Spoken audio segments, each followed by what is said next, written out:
Hey guys, this is Pilleater. Today I am joined with the very famous Robert Lindsay. Hey Robert. How you Hey, doing, man? I'm fine. Thank you. Nice to meet both of you. And I'm also joined here with Adventure Kid. The Cary Grant of the alt left movement. Cary Grant. I thought it was Daryl Lamont Jenkins of the alt left.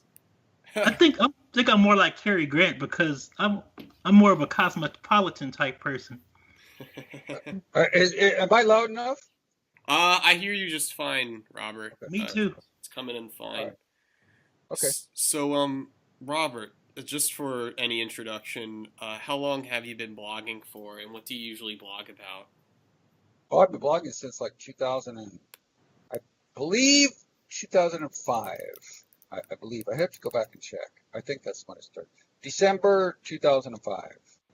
I believe I started. Your blog Beyond Highbrow. It's Yeah. interesting to note through the past few years there was this booming rise of the alt right, but you're one of the first people to really, I guess, cite alt left as a thing, and now you see Uh, this. Would you say that's true or not really? Actually, I'm being called the founder of the alt left. Yeah. So would you want to elaborate more on that? So, And actually, Rabbit would be number two. yeah, yeah. Rabbit was number two. Yeah. Like, And I'm not sure who the early Ryan England. I don't know if you've heard of him. Those guys came in later. mhm. Yeah, I heard of him. Yeah, Ryan England is a big alt left thinker now. He's definitely a major thinker. He's a very important thinker. And there's some gay guy. Can you remember, you know Prince of his name? Coin. Yeah, he's actually a good alt left thinker, and he's a gay guy who's not a cultural left gay. I don't think so. No. That's I think I don't mind gay people or even gay men. I don't like cultural left gays. I don't like cultural left gay men.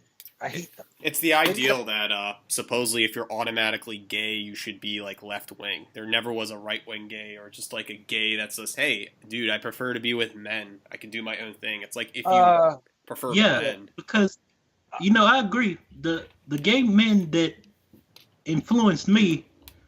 Well, I'm not gay. I'm just saying I admire them. Were William S. Burroughs and Andy Warhol. And oh yeah, William S. Burroughs, he never really gave off a gay vibe. He was this masculine guy who liked guns and was this yeah, right wing type of guy. yeah.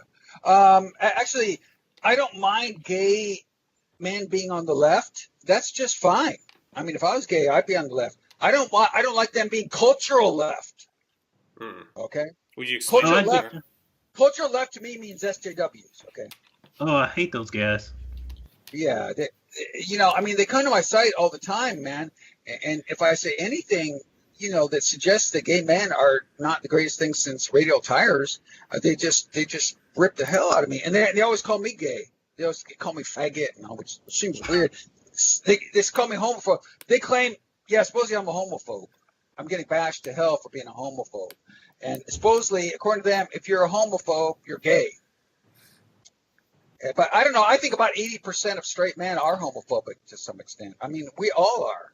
It's just natural to be a little bit homophobic if you're a straight guy. I mean, I don't want to Yeah, I mean, criticize I get what you're saying, but don't hug me, man. No, it's true on the fact that it's like, okay, say if you're like gay, I would even say there's Yeah, such thing as a homophobic gay. Like if you're gay and you're like going out a gay date club night and you have meet some guy who's like 20 years older than you and they call you him daddy and you're like a twink or like the little yeah, kid, it's borderline pedophilia at that point. And it's like, am I really consenting to be raped by an overwhelming, disgusting Super Mario looking guy? And it's like really hard to justify that. I think always good gay relationships have to be like same age, healthy, good looking, energetic. Not like, masculine. yeah, I Look, always feel man, like it's I hard got to. I got some news for you. How well do you know gay men? I mean, I lived in Hollywood for years. I Um, lived in Hollywood. I worked in Beverly Hills. I hung out in Hollywood and West Hollywood for many years, like every single weekend. I know gay men like the back of my hand. I could write an encyclopedia about them. yeah. They're not healthy people. Traditionally, they have not been healthy people, and that's why it was long considered to be a psychological disorder because it kind of acts like a psychological disorder. I mean, other than just throwing aside the fact that they screw guys, there's a lot of other things about gay men that are not that healthy psychologically, really. And what Pilleater's talking about, this kind of sick sexual relationships, those are just like epidemic in the gay community. and they fetishize that stuff. Exactly. I mean, it's like the twisteder and the sicker the better. I mean, those guys, it's everything. Those guys leave no stone unturned. Their whole thing is to be as perverted as possible. And there's no one more perverted than gay men. And they're just crazy perverted. They're way more perverted than straight, man. I mean, you name it perversion and they're into it, man. Yeah. Some weird shit. Eating shit. Yeah, exactly. Oh God. I mean, yeah, I mean, how many straight guys are into that? It's like this ideal, in the street culture, there's something called street culture, and it's basically how queer you are, basically how different you are. Like, suppose, like, oh, well, I eat shit, and I like this, I'm this, and basically your rep goes up if you are that, and if you're not, you're just some prude. I'm like, that's just crazy, and yet there's a whole culture based upon how more punk or queer you are. It's really strange, and that's in gay community. Oh, really? Yeah. They call themselves pigs. If they're really perverted and just total whores, they call themselves pigs. Oh yeah, I've heard that before. An author by the name of Peter Sotos writes about some of the weird fringe queer gay culture. He'll use pig often in his book to describe like fat gay guys who just like suck dick in glory holes or something weird, and they're supposedly proud of that. And really, like you just said, it's just it's weird. it's like chicks calling themselves sluts or whores. I mean, exactly. I don't have anything against that. Yeah, it's a very strange dichotomy, and it's certainly not for the lighthearted normie. I mean, the normie can only watch Modern Family or some sitcom and pretend there's this gay guy that's gonna serve them everything and whatever. I know gay men who hate gay culture. One of my best friends is a gay man, and he hates gay culture. He hates gay pride parades. He says we're fucked in the head, and he says, why is that anyway? Yeah, why are we still fucked in the head? What's up with that? And he says we need to just tone down this whole in your face thing. He says we need to just get married and move to the suburbs and just act like normal people.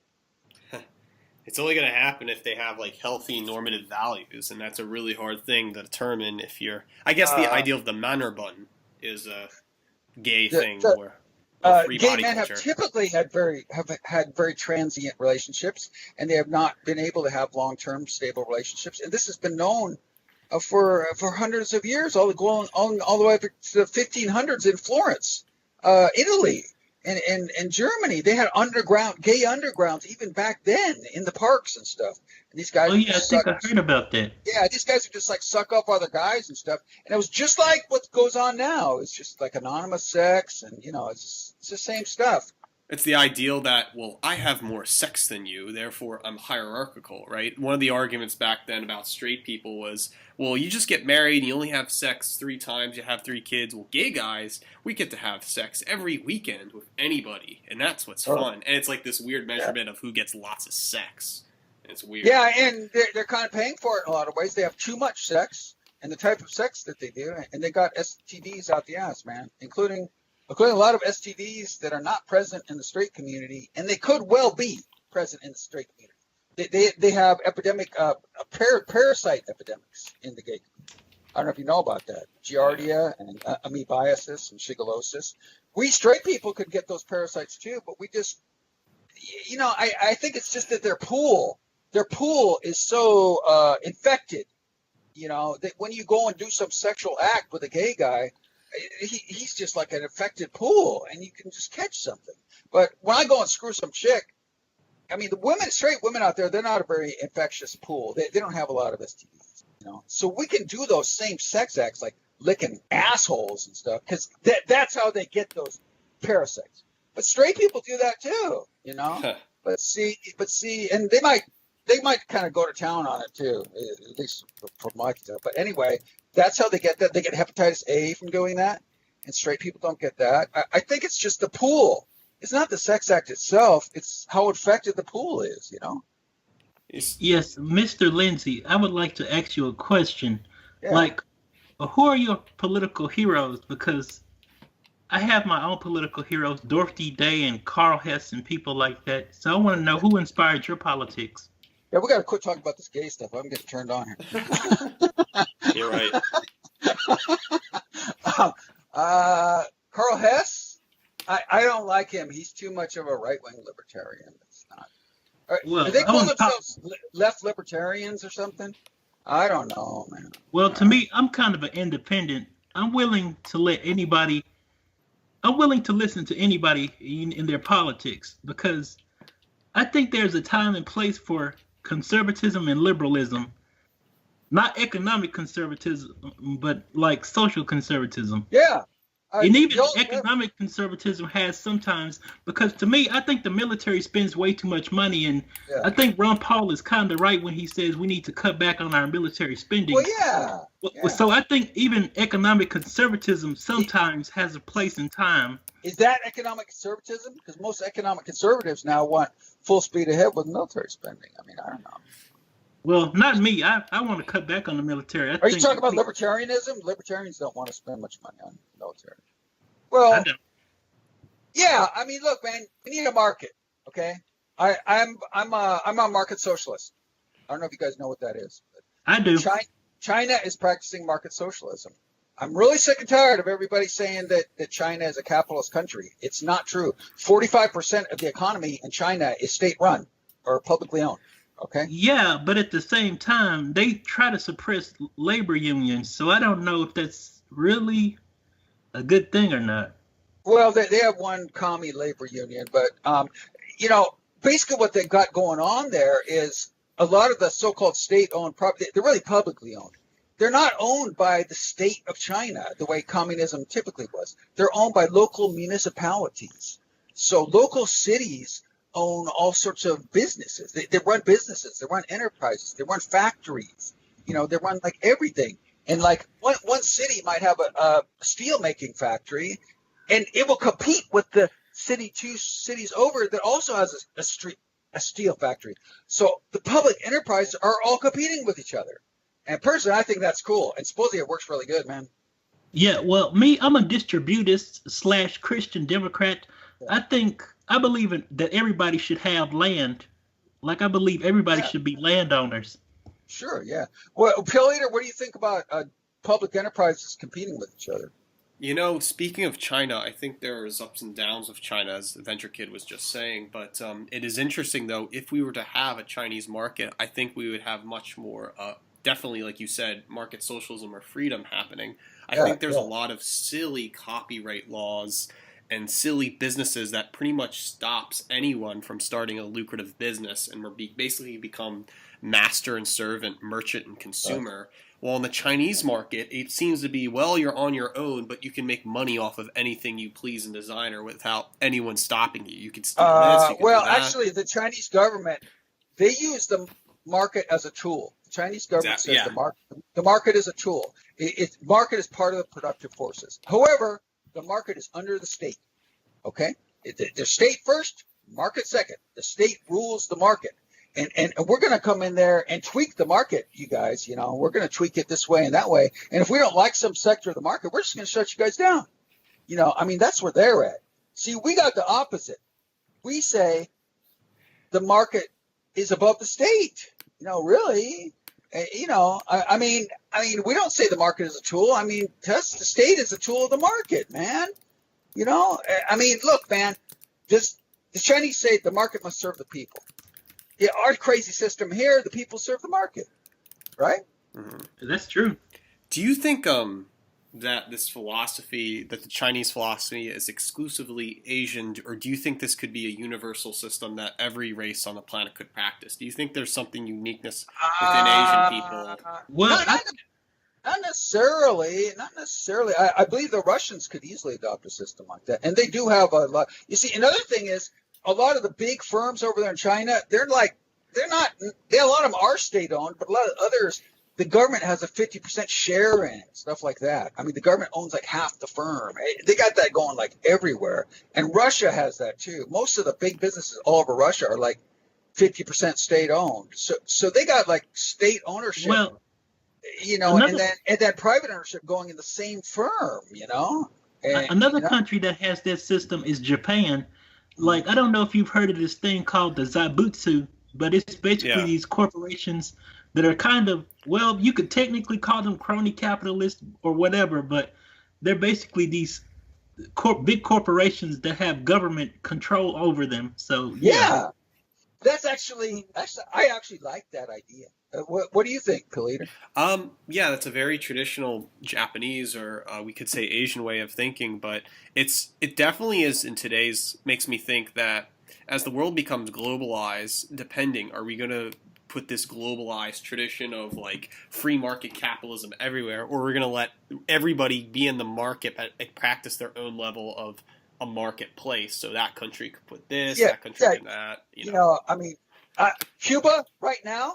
I mean, Cuba has an incredible market, man. Really, you can go on this whole thing about these supplies that are in shortage in Cuba. That's a bunch of crap, man. They may be in shortage in the state stores. Sure, the state stores have empty shelves like you always saw in communist countries. But you can go on the streets in Cuba and you can buy anything you want. They sell everything there because the Cubans have been letting Cubans fly over to Florida and just like buy up all kinds of whatever and just bring back duffel bags full of whatever. And then they just sell them on the streets, man. I mean, you know, so, man, there's some stuff you can't buy, like, you know, cement, I guess, or like building materials or something like that. But any consumer product, if they don't have it, they'll have it on the street, man. What's the matter with that? I think it's interesting we're talking about the economy because I think it is the economy that makes us live good lives. I think the reason why we have really terrible SJW culture today is because I've always had this anarchist theory that it's really consumer culture, right? Everybody is happy when they're a consumer, but nobody's happy when they run the market or they're a merchant. Everybody just wants to be asleep on Soma and basically have some minority status or complain or this and that. And so I think that if you were to really fix the economy of America, for some odd esoteric reason, I think we'd see less of the SJW types because I think social justice or warriorism is basically based upon buying and consuming things and saying you belong to this and that, and then believing what you buy has something to do with your value as a person or identity. I don't know. I just feel like there's less of that. I'm not so sure if this is like a unique generational thing. Is it only with millennials and late Gen Xers, or do you think this is an economic standpoint and people have become autonomized? Well, Pilleater, you know, that's interesting that you brought that up. Brought that up because there's this book by this guy called Robert Nisbet. It's called The Quest for Community, and it basically talks about, at least from an American standpoint, the what's the word I want to use? The struggles between the community and individualism. It's kind of like, well, sure. That's at the core of the conflict in America, really. I'd like to point out, my brother recently went to college and got a college degree, and he had to take a bunch of courses there that should have been called like White People Are Evil. Exactly. White People Are Evil 125. You know, you spend $100,000 on this, and basically you have the money to do this, and it becomes also socioeconomic. So that's why I think like how much of economics plays in the creation of the social justice warrior. Well, you know, and he showed me some of the stuff they're teaching him, and it was crappy, man. It was crappy. It was all this. It's all the SJWs and pure cultural left, and about every single race of people other than like real white people. There were even like chapters on Italians and Dutch and Germans, you know, but you just couldn't be like a regular white person, you know. Only like these immigrant whites were like okay or something. Here's what and wrapped in with this whole thing was this really crappy neoliberalism, you know, and neoliberalism laissez-faire. So they had laissez-faire right-wing economics, they had right-wing economics and left-wing culture. And man, that's the worst of both worlds. I'm sorry. Well, technically speaking, the laissez-faire was originally a liberal idea in the 1700s. Yeah. Like we don't want it now, though. Here's what I've acknowledged. When I was in college, just last semester, I graduated, thank God. I realized that there was certainly in this private school a divide not only by race, but by what classes people were teaching. There were a lot of black students in my school, but a lot of them were on scholarship, and a lot of them basically were trying to, you know, I guess the liberal institution wanted them to rush out. Here's a degree, you can be like us. But really, blacks would have their own thing, doing black things, and this whole anti-white stuff would just bounce back. They like didn't care. All they cared about was getting 3 credits, moving on next class. It was when you got into these white sectors like English studies, philosophy, or the arts. You had just white girls, or just like these self-hating, deluded liberal whites that were pretentious, high-minded, and basically saying this. But you go to a communication class, there's hardly any whites there. Everyone's down to earth, being like, yeah, it's another day at school. I gotta get these credits. I'm spending money, and yeah, I'm probably in debt, but at least I'm getting out. The system likes me. So I think there's only also a racial divide. It seems like white people are taking college as this. They're spending like $100,000 and thinking it means the world, and so it gets easily indoctrinated to become this SJW type or something. I think what you're trying to you're showing me an environment where white people hate white people way more than the non-whites do. Exactly, and that's why I find it so crazy. That's crazy. I'm just saying I thought it was so fucking cool to hang out with their pretty black girls that I liked and pretty funny black guys. They just like hang out. They didn't care. And they were like, I just hanged out with the Asian American community. I just thought they didn't care. They were just going through. It was only white people that hated themselves. And they basically, if you were white like them in white people ebonics, they would talk this anti-white rhetoric like you're saying. And so I think it's not only a socioeconomic divide, but a racial divide. And that is within our consumer. And it goes off. Once they all graduate, if they ever do graduate, off the campus, then it's like they get these positions of power that continues these weird consumer traditions.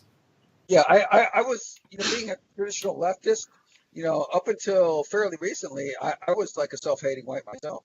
If you go back and read some of my really old stuff, I'm bashing white people. I'm saying we suck. Black people are better, stuff like that, because that was just what I was supposed to say, And another thing, white people are doing that because they're trying to make penance, really, When white people start thinking that when white people's self-esteem goes up, that's not really all that great, man. They tend to get big-headed real fast. They get real racist, and white people have a very supremacist view of the world. Whether that's valid or not, it doesn't really matter. But white people, ethnocentric white people, not cool, man, not cool. Once whites get ethnocentric, you get KKK and Nazi. I mean, it just starts coming right out, man. So I think this is just an attempt to say, I'm not a Nazi, I'm not a Nazi. I hate whites, But really, they should just not go that extreme. And I think everyone can understand. Of course, you're not a Nazi. I mean, one of the best books I think on understanding the white question is pretty much Christian Lander's stuff. White people like. I think that was an amazing read. He's not anti-white. He doesn't hate white people. He's just pointing out this is what white people like to do. They wear plaid shirts. They listen to acoustic covers of rap songs. They wait in line for a long time. They like Asian girls. They're like, it's this cultural squepple stuff white people like thing. And he kind of invented that. And it basically is, you just have to understand the nature of white people in those terms rather than this, oh, I'm white, I should hate myself. Yeah, they used to eat Jell-O and bean salad. Macaroni salad a lot. Or Red Lobster, Maine, the state of Maine. Like, there's like, I can just put out like stuff white people like book. They like private schools. They'll, I don't know. You can keep going on the Landerian theory, but there's a lot of. What about the low class whites? Fanta and Fago. Well, that's the thing. Lander says in Whiter Shades of Pale that there's two classes of white people. The right kind of white people who are liberal and want to be in their tradition, and the wrong kind of white people who, like you just said, from Fox News to football to whatever, they just want to live their life. The right kind of white people want to purge the wrongs, and they're basically at war, spiritual war with one another. Yeah, this whole white hating thing is white people trying to purge the wrongs, purge the sins of the whites. Exactly. That's what I'm not against it completely, but the problem, I don't know. It just doesn't seem to work, man, and it's stupid, and it ends up hurting whites and hurting society because you just end up saying, okay, let's just open the borders and let all these brown people flood in, and that's not necessarily a good idea, really. Just let these brown people flood in willy-nilly. These brown peasants and brown proletarians and all that, they're not really what this advanced modern economy needs, Yeah, because we don't need them, man. Let's be honest. In the future, we're going to use robots, and all those old, farm jobs are going to be lost. So we're not going to need those immigrants anymore. Transhumanism or something like that. I recently advocated that you should have to have an IQ of 100 or 98 to immigrate to the United States. What do you think of that? That's pretty basic, yeah. I mean, or That's- even to say Great. to be a Huh? genius, you need 120 IQ at least increase or something to write this or that. Yeah, it'd be nice if they did things on bell curvian thing, but it's only a matter of time before they call you a Nazi for implementing bell curve eugenics or something. They'd call me a Nazi for saying you got to have a 98 IQ to get in. Oh, I believe it totally. I You think so? I mean, But just it's because of interesting. law. It's Interesting. Yeah. I'm going to say something about black people here, but Cottrell's probably going to be okay with that. You know what? When you set black IQ, if we only let blacks with a 98 IQ into this country, we would not have very much of a problem with those black people. I mean, True. smart. When you got people. black people around 100 IQ or so and up, most of them act pretty good, man. I hate to say it, the ones that act bad, they're down there around 85 or so, man. It's the Oreo conundrum. Another thing that's at war with Black America. I mean, the ideal that do you save every black person no matter what their IQ is, or do you purge lower IQ blacks and basically make the new Oreo class of black people? And also, Cottrell, I would like to point out that supposedly when you set IQ at 113, you understand what I'm talking about? Let's set it at 113, statistically, and you take blacks with 113 IQ and whites with 113 IQ, the black and white crime rate is identical. So if all blacks had an average IQ of 113, there wouldn't be any talk about black crime stuff. And that's interesting. And I would like to discuss why you think as IQ rises amongst blacks, this crime thing just kind of goes out. Wow. That's a deep subject. Personally, I think blacks, I don't know if Cottrell is going to agree with me. I think blacks as a group have an inborn propensity to crime. I'm sorry. I just seen too much of it. It's just true. I don't know what it is. It's biology. Personally, I want to give him a pill. I want to give him a pill. If it's testosterone, give him a pill to lower the testosterone. I mean, come on, man. We're getting into the modern era here. We're practically getting to the point where we can do gene therapy on brains and stuff. I mean, we don't have to put up with this biological crap anymore. You know, You got a point. but see, I think, yeah, sure. Black people are born with this propensity to crime, but guys like Cottrell, but you can tone it, but you can stop it. You don't have to be that way. It's just kind of a tendency. But but maybe Cottrell's got really high morals or something, and he can just control himself a lot better. Because I mean, the difference between good people and bad people, really, the difference between good men and bad men is that a bad man do what good men think. Good men just think about it. Bad men do it. I mean, I don't think we really think of it differently, Yeah, but the way I'm different is that basically I'm autistic. So people like me, we tend to be at least a little nicer. Yeah. And we can also, my big problem is that I'm too trusting of people, which sometimes gets me in trouble. It does. Are you Asperger's? Yeah. Oh, okay. Yeah, Venture Kid, watch what you do. So I'm actually worried about what he does too. So whatever. Asperger's, they have those on sale at Burger King. I don't think it's burger.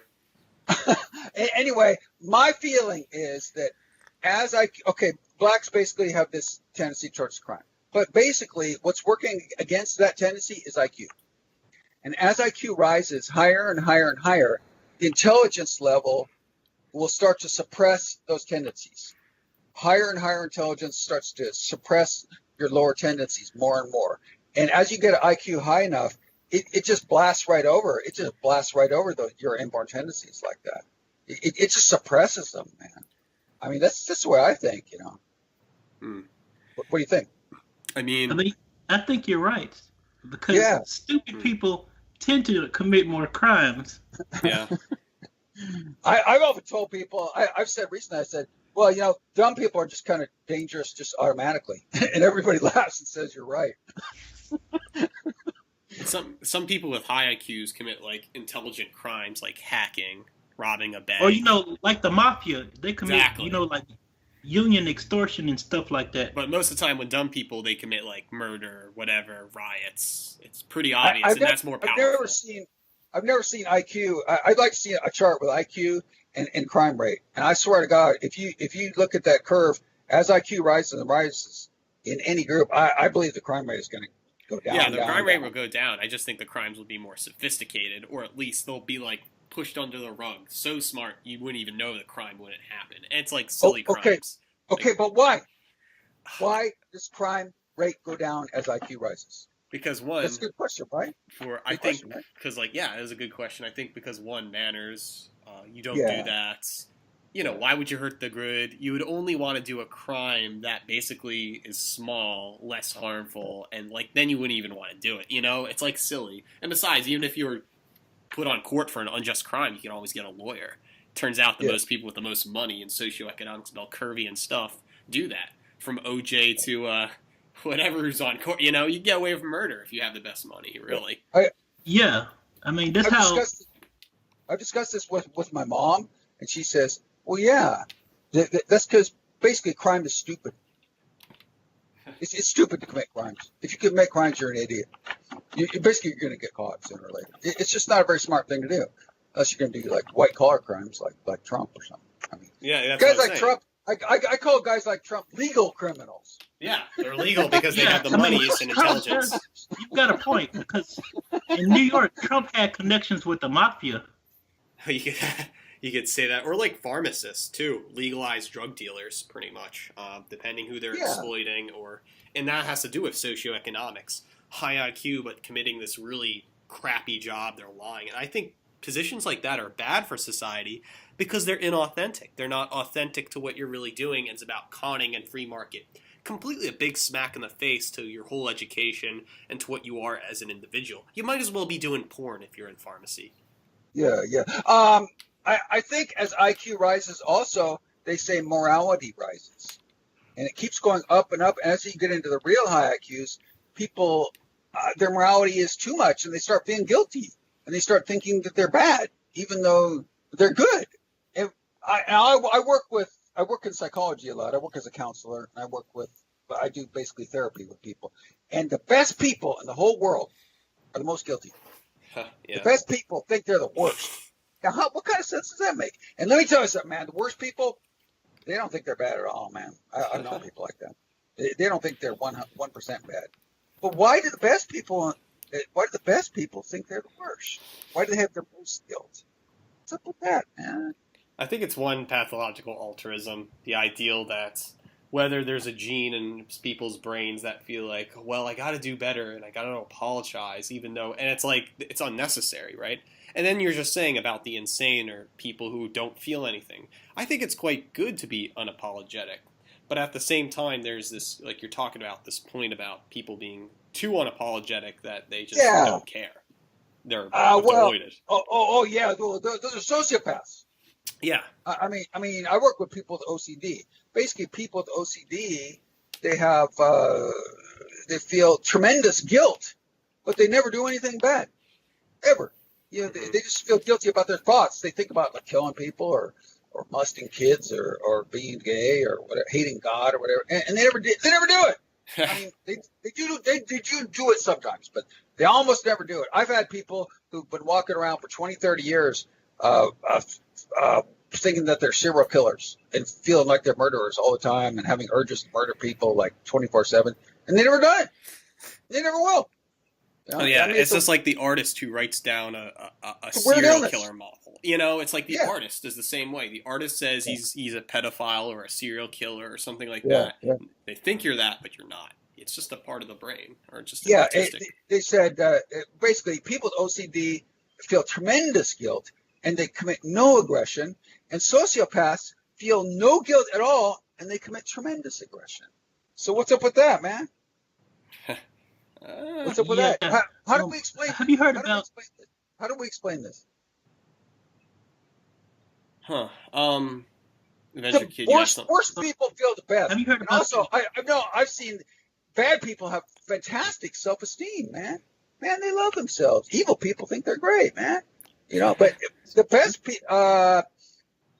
people, good people, often have low self-esteem. You know, they don't think they're good. So I kind of don't like self-esteem too much. As it goes higher and higher, people seem to start acting worse and worse. I mean, it's okay, but you can have too much of a good thing, you know. Yeah, A you narciss- become a narcissist if you have too much Yeah. stuff. Yeah, and sociopaths think they're the center of the world too. But a sociopath thinks he's the only person in the world. Okay, all you other guys, you guys aren't even people. If I'm a sociopath, you guys, Cottrell, you're like a hammer or something, and Pilleater, you're like a screwdriver or something. I could use you guys to good or bad, but I could take the hammer and throw it in the garbage. I could take that screwdriver and smash it on the pavement. See. You guys are just tools to me, man, and I can use you and be nice to you, or I could just destroy you, and it don't even matter, man. You're not human beings. Yeah, I mean, those people basically just have power trips all the time and are totally self-confident, meaning that they could trust anything from job interviews to whatever, and just people use people as assets. And there are people like that, very crazy, minded. Or they're manipulative. They're completely manipulative. A sociopath is unbelievably manipulative. I mean, I've had sociopathic clients, and they say that life feels like an RPG game where I'm the only player, and everyone else is like these characters. They're NPCs. Really, because they say that sociopaths don't have any emotions. So I thought they would feel numb or something.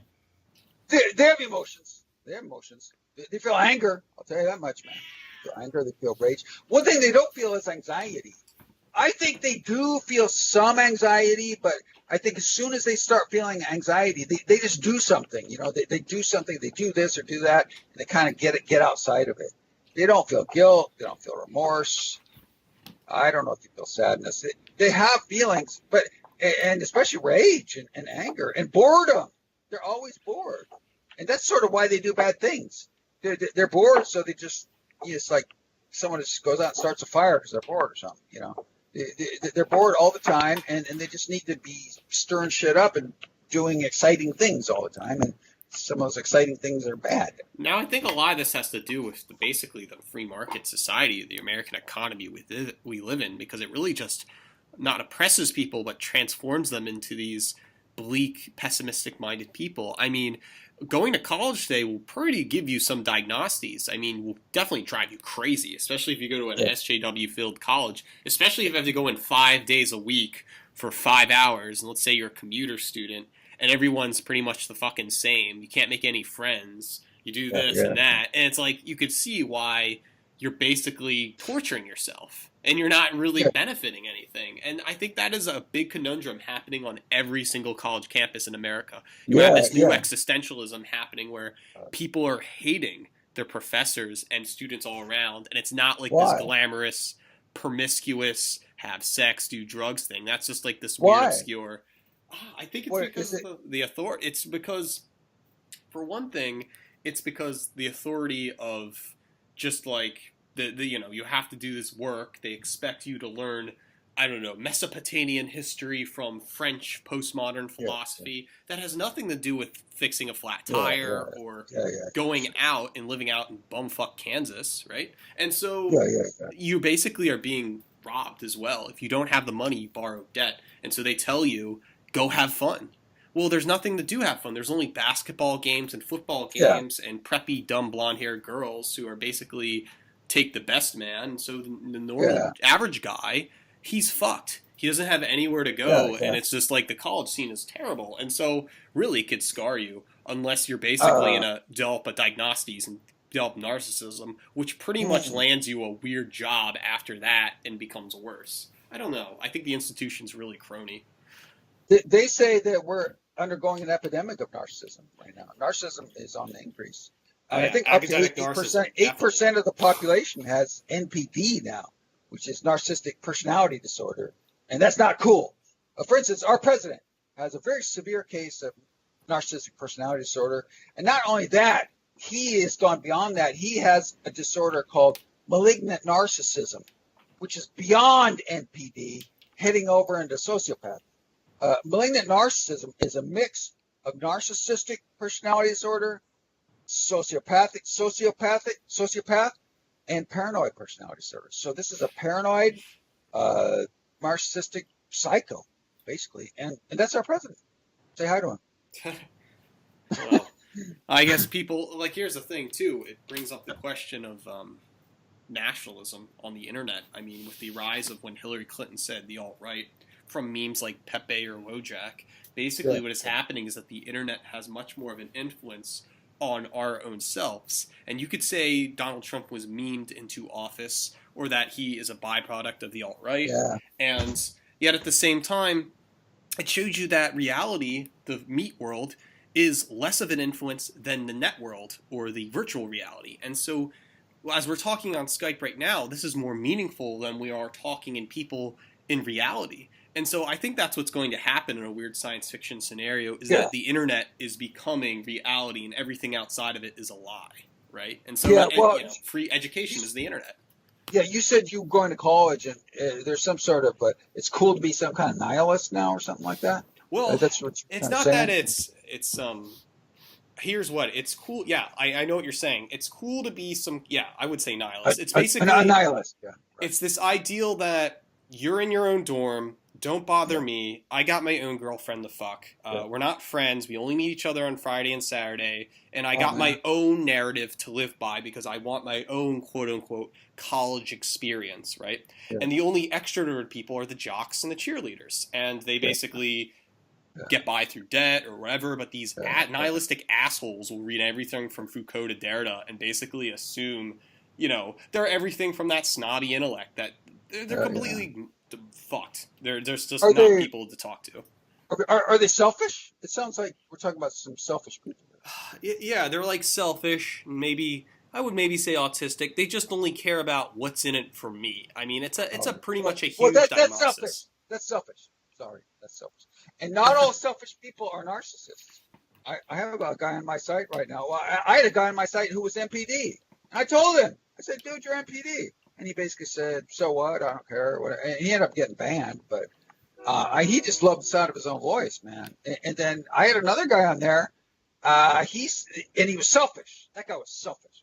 That MPD guy. I'm really just talking about social justice warriors in a nutshell. Oh, okay. What I'm saying is basically the SJW has evolved into this new, like now we're not just seeing culturally left social justice warriors. We're seeing a right-wing SJW, as Gavin McInes has said on Talking Mag. We now have people who are basically pretending to be like pro-white and whatever, but also denouncing and having these SJW characteristics.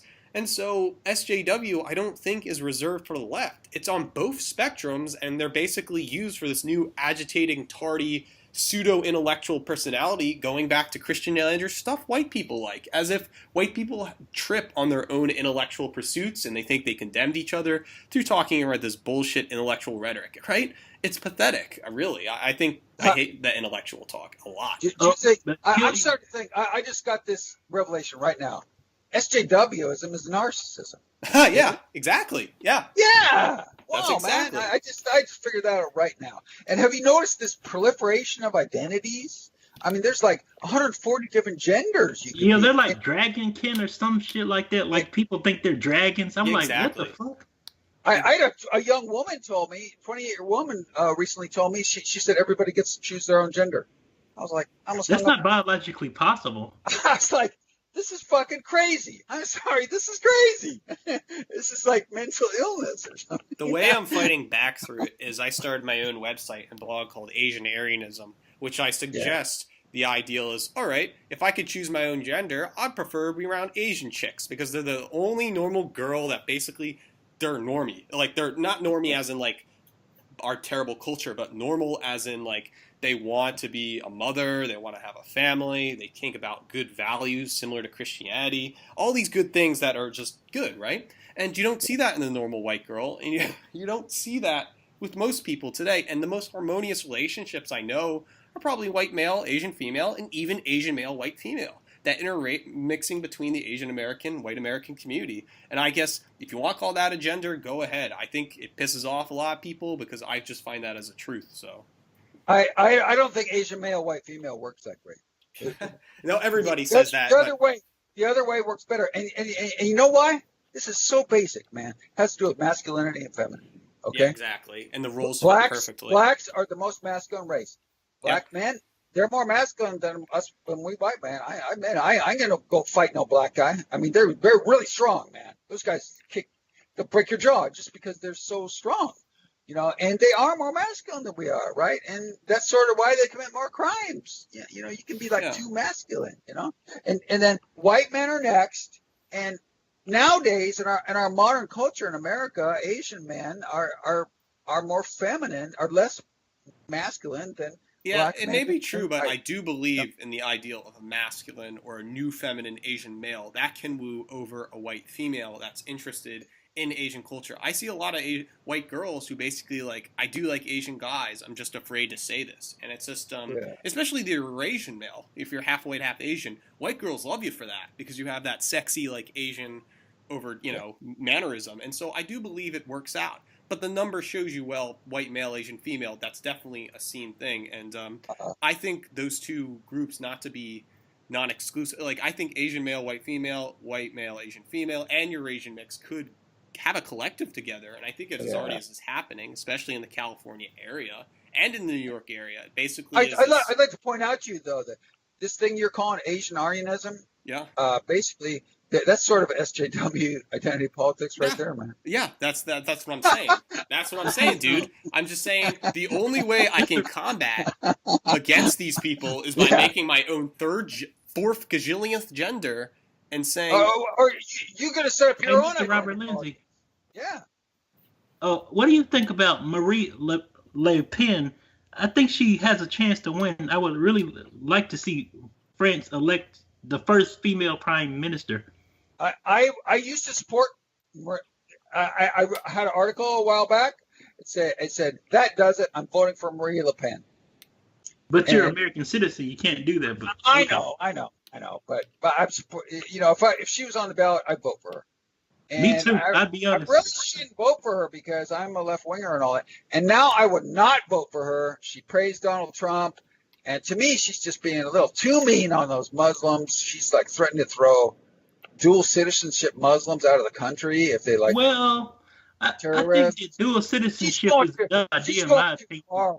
I mean, what are they supposed to do? Renounce their dual citizenship or something? I mean, is that the thing to do? Well, I don't know about that. And someone else wrote recently. They said, "What is Marie Le Pen's politics anyway? Is she hard right or hard left?" And the guy on Quora said she's a National Socialist. Technically, if you want to be, he said she's not a Nazi, but she's a socialist and she's a nationalist. And I thought, you know what? That's cool, and that's what I am. The alt left, we are socialists and we're nationalists. We're not Nazis, but we are those two things. That's right. We're not internationalists. I'd say if anything, we're kind of close to who would I compare us to? This is an obscure reference, but I'll use it anyway. I'd say they were kind of like Robert Muldoon, who was the Prime Minister of New Zealand from the 70s to the 80s. That's interesting. Pilleater, what do you think of the idea that the alt-left is socialist and also nationalist, without being national socialist? That's funny because at one point in time, you could say that there was a flirtation of National Socialism away from Nazism. And that definitely was a thing, and it was loved by the left. It just became the Nazis basically took in weird hard right theories and made their whole Janist evolutionary and became more right-wing. I do believe in a proper left-wing or right-wing left socialism, a national socialism, whatever you want to call it. And the thing is, right now, what's popular is PSL, the Party of Socialism and Liberation, although not right-wing. Wow, that's extreme, isn't it? Yeah, it's a little extreme, but the only problem they're missing is the national side. They're not having. They're too self-hating. Basically, they're too destructive. They're Maoists, aren't they? Yeah. And I just remember one little thing they could be us. I kind of don't mind them. I kind of like them in some ways, but because I don't really mind Maoists really. I mean, they're crazy, but I'm crazy myself. Let me tell you something. Fidel Castro, well, he's a socialist, right? He's a communist. You know what else he is? He's a goddamn nationalist. Yeah. Castro's a goddamn Cuban nationalist. He is. Ho Chi Minh was a nationalist. Oh yeah. He was a communist too. He was a nationalist. Mao was a nationalist. Stalin was a nationalist, man. Chiang Kai-shek. Huh? Can't I chase. said Chiang Kai-shek, the man who was the president of Taiwan. Oh yeah, Yeah. Taiwanese are nationally nationalists, but yeah, like you said, a lot of these No, guys are nationalists. Socialist though. Yeah, but it's There's this. no inherent contradiction between communism and socialism and nationalism. There's nothing wrong with being for your people. If I'm not for myself, who am I for? You could just basically make alt-left socialism, and Yeah. maybe that could take off and be like altleftsocialism.com and just see where it happens from there. I mean, you're already having like this whole doubting culture, especially from YouTube and whatever, this whole alt of everything. I think normies are starting to get it. I mean, like roaming millennial who's like a blonde-haired Chinese girl who basically goes and says, I don't like feminism, I don't like this, I don't like that, but I like normative culture and this and that. The only thing she needs to understand is, for one, I could say she needs to be yellow-pilled and be Asian Aryan, or you could say she needs to be alt-left pilled and become alt-left socialist. Actually, alt-left, what we really are, we're conservative leftists. That's what we are. So you mean kind of like Christopher Lash? We are open to social conservatives. If you want to be a social conservative and join the alt-left, you can come on in, man. Well, I mean, we're for the white labor union guy who's a redneck. Yeah, he's kind of racist, man. Yeah, he's kind of sexist. Maybe he's kind of homophobic. But if he's down with us on the economic question, he's in. He's in with us. Yeah, well, Robert Lindsay, it's all that interesting social crap that you mentioned that man, because if you're into left economics, come on in, man. We don't care about. It's interesting that you mentioned that because I'm a member of the American Solidarity Party, and it's kind of socially conservative, but we're really liberal on economic issues. We support universal health care and labor unions. Yeah. Well, what's wrong with that? And if someone said, you know what, that's the way the left used to be. They used to be kind of socially conservative left. Before 1960s, they said, the left was kind of socially conservative. And the communists, they were pretty socially conservative, weren't they? Yeah. Well, Stalin did put restrictions on abortion. Stalin did that. Have you read about the East European countries and Cuba? They put gay people in jail, and they didn't like the cultural left. They said the cultural left was bourgeois decadence. We're not supposed to be into that stuff, no? I mean, that's true. They did do that. Yeah. So what's the matter with that? What's the matter with being a socially conservative leftist? I mean, why not? Yeah, I mean, there's nothing wrong with that. I know lots of people who think just like that. They probably wouldn't call themselves socially conservative leftists, but they are. Yeah, I mean, right and left, let's face it. Left, it's all about economics, okay? When you say I'm left, that means you're left on economics. When you say I'm right, that means you're right on economics. It doesn't really mean anything else. All these commies and SJWs and radical left people are all saying, you could only be a socialist if you're for queer rights and tranny rights and 140 genders and radical feminism, and you hate white people. And, that's not, well, tell that to Marx. Marx is turning over in his grave listening to people like that. That's not necessarily what socialism is all about. Socialism is an economic project, Mm-hmm. It's not an identity politics project. I'm sorry. No. I feel that today what's one thing that's keeping the alt-left behind, or at least things going in movement, is that everyone now has their own Discord server or place on the internet. And what's happening is things are becoming like internet or joke memes. And there's 1,000 different genders and 1,000 different identities, but there's no cohesive group together, right? We might say the left or the right to be one cohesive group. We might talk about intersectionality to try to group them together. But at the same time, it becomes this weird thing where I can make up Asian Aryanism, you can make up alt-left socialism, Venture Kid can make up their own thing. But it's like, how can these things unite and not be like Civil War ethno-states, which I seem to be a pessimist. Seems like, oh, well, that's going to obviously happen. Everyone's going to have ethno-states. Well, you know what? Me making this alt-left thing, let's face it, man, isn't that kind of IP right there? I mean, isn't that identity politics, right? Exactly. That's kind of SJW. And it's like a free market capitalism. Every time you slap an identity on yourself, you're doing IP, right? I mean, you're doing SJWism. Well, okay. Look, man, if you can't beat them, join them. Yeah, exactly. That's my I'm theory with Pilleater, man. Fuck That's it. my Let's theory. all go make our own IP, man. Let's all go make our own. That's basically what I came to the Okay. conclusion. I was like, fuck it, whatever. Do your Let's own do IP because eventually this country, Richard Spencer is going to be right. Everyone has their own ethno-state, and it's going to be like Mad Max and whatever. Yeah. Maybe the internet will come real and Neuromancer becomes a future. I don't know. I just hope people have answers for it when it comes, when nobody's expecting it, you know? It's like people, it's going to come when you're not. Personally, I think the future is going to be like RoboCop, where you're going to have these giant corporations controlling everything. Do you realize that most people all over the whole world are more or less socially conservative? I mean, that's kind of the norm. Yeah. Most Yeah, people, true. you go find your average human or wherever and tell them, hey, man, what do you think of trannies? And what do you think of 140 different genders? And what do you think of shitty and queers and stuff? And they're just like, fuck you, man. You know? Yeah, my parents, yeah, because my mother is like that. My mother, she's the staunch Democrat, but if you told her, you know, I'm a dragon, or I'm a dragonkin, or whatever that bullshit is, she'd look at you and say, "What the fuck are you talking about?" Exactly. That's a good mom. Good mom. Yeah. So people don't give a shit about that things. There's a lot of this normie mentality, but at the same time, you know, this don't give a shitism could be bad if indoctrinated.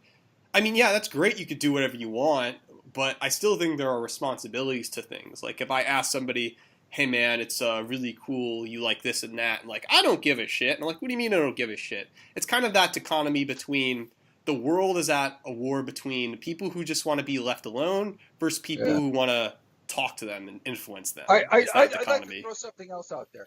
This whole rise of SJWs and especially IP, where, hey man, everybody's got their own IP, right? Robert Lindsay's got his IP. Hell, Pilleater's got his IP. Catrell's probably got his IP. Everyone go make your own IP. That's what I say. Yeah. How is that? You know what? You know what's causing that? The internet. Yeah, definitely. Well, I just said Discord servers, the internet, and this weird free market going back to what I was beginning this conversation with, how much consumer society has influenced our thinking. And basically, I would argue the death of postmodernism, the death of postmodernism. Modernism is dead. There's no more. We are God now, and we don't need any dependent source of information because we are God, pretty much. I think these I always thought that whole "we are God" stuff was kind of delusional. It's like, okay, if you're God, try to create your own universe or whatever. Yeah, but people do through these IP Try things. walking on water. Yeah, try walking on water. Yeah, but not like supernatural, but like these weird. And now people have this cultural anthropology fascination with these blatantly bizarre IPs. And whoever has the best IP writes history, really, pretty much. I don't know. I'd like to point out something else. Aren't all of these IPs basically a product of consumer culture? Isn't that what you're saying? Yeah, later? That's what I'm saying. You're selling Asian Aryanism. Exactly. That's what I am. You're a capitalist. You're a laissez-faire capitalist selling your IP. Hey, come buy my IP. Now, man. I'm just saying there's a problem. There's a problem with that because we're so into the market where when can we be honest and authentic what we're doing? Could we just say, well, yeah, that's how I get to buy it. But imagine a future where we could do this. It's exactly how Richard Spencer alt-right work, and I think people got to watch out for that and whatever, because if you really were a classical philosopher, you would understand that how can you be authentic while doing that? Or we buy products of a system we don't like. Well, authenticism is dead. And how can you be authentic in a consumer culture like this? You can't. Yeah. Okay. I mean, I'm kind of the pessimist, so whatever. I mean, if you're authentic in this culture, you're dead, or you're a loser, or you're going to be broke, or whatever. Exactly. Yeah. I mean, to me, what I've been doing my whole life is doing something called playing roles. And you know, as far as I'm concerned, one guy said, "Man, I could play a lot of roles. I could play as many roles as you could, Bob, and that's a lot of roles. You know, just try it sometime. You know, just go be one of these people, or go try to be one of those people, and you can do it. You know, and I have clients who say, I got to find my authentic self. I got to find who I truly am. And I say, look, man, that's bullshit. What I tell my clients is there is no you. There is no true you. You are whatever you created yourself to be when you got up this morning. You create your own identity. You created it, and you can recreate it, and you recreate it every day. Amen. There is no true you. Yeah. I mean, you got a point, because none of my political party members know I'm into the alt-left. And if they did, they probably denounce me for being a fascist or some bullshit like that. Yep. We've been on for an hour here. Yeah. So let's wrap things up. So, Robert, it's nice talking to you. But where can people contact you, and what are your resources? What do you plan to write in the future, and fun stuff like that? Well, on the contact page on my website, there's an email on there. Yeah. Contact. It's robertlindsay.wordpress.com. You blog at? Yeah, that's right. And also, it's called Beyond Highbrow. Just put in Beyond Highbrow. Gotcha. And then if you want to talk to me personally, click contact, and there's an email address on there. I'm not going to put my phone number. Yeah, totally. But and you can also contact me on the site. You can just come on the site, go over to Open Topic. Just go over to Open Topic and just say, "Hey, man, hi. I just thought I saw by. I want to talk or something." Because Open Topic is just for say whatever. Totally. All right. So and I don't know what I'm going to write about in the future. As I said, I don't have a true self. There is no me. There's no true Robert Lindsay. I create myself every morning when I get up in the morning, and I create myself all day long, every single day, and I'm constantly recreating myself.